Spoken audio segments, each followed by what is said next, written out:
Have you ever felt like YouTube hates you? I've been there. No matter how much effort I put into my videos, they were just not getting seen. It was frustrating. It was like spending hours cooking a meal for a party and then nobody shows up. Damn.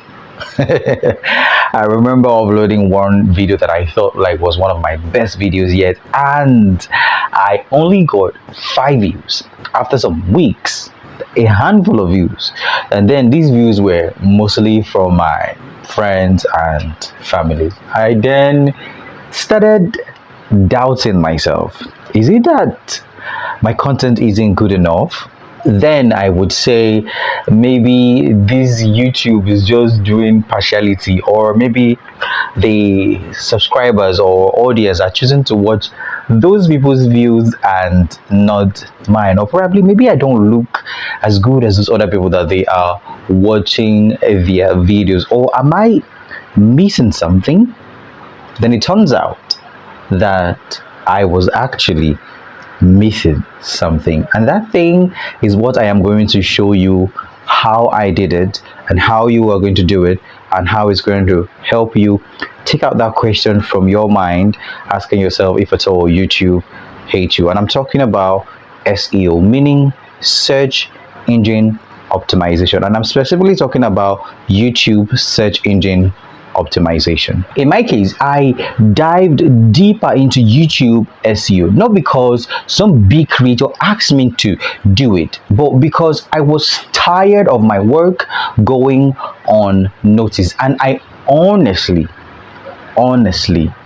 it actually changed everything. I learned something. I learned that great content alone isn't enough. YouTube's algorithm needs clues to understand who to show your videos to. So I started testing SEO strategies myself. No theory, I was just doing trial and error, and those things actually turned out to work. First, I tackled keyword research.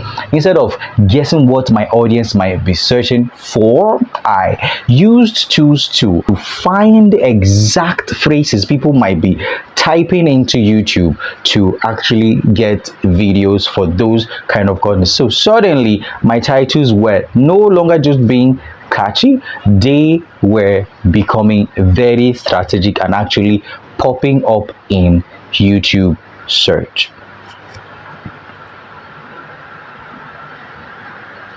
Then I wrote my description and tags like a mad scientist, packing them with relevant terms without sounding spammy or actually looking spammy in my description. I even obsessed myself with thumbnails, testing colors, fonts, and faces to see what get clicks, and the results mind-blowing. You can check my channel to see for yourself. You see, SEO is not cheating the system.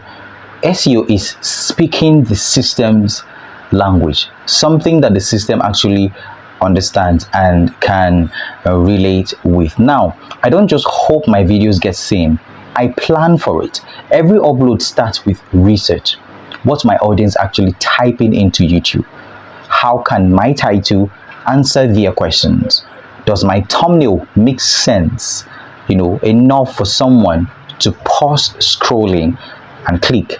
And if you are feeling stuck like I was, I needed to try these things. So I'm going to rephrase it for you. Keyword research. Tools like vidIQ or even YouTube search bar can reveal what people are actively searching for, just like I showed you. And you need to optimize your titles and description. You need to be clear first before you try to be clever. All right, clarity is the key and the way to go. And your thumbnails must pop. Test what makes you stop scrolling and click. Ask yourself, when I look at a thumbnail, what makes me stop and click? The biggest lesson that I have learned is SEO isn't magic, it is work. But when you crack it, it is like flipping a switch. Your content doesn't just change, like it doesn't change, your content doesn't change, but your views start to change and increase. Your content stays the same, but your views start to change and increase.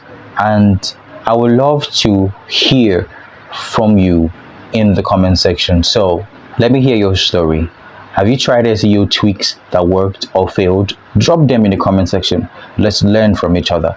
And if you want more behind the scenes of how I apply this new SEO technique, check out my next video on the screen right now, or you can probably just hit me up on Instagram.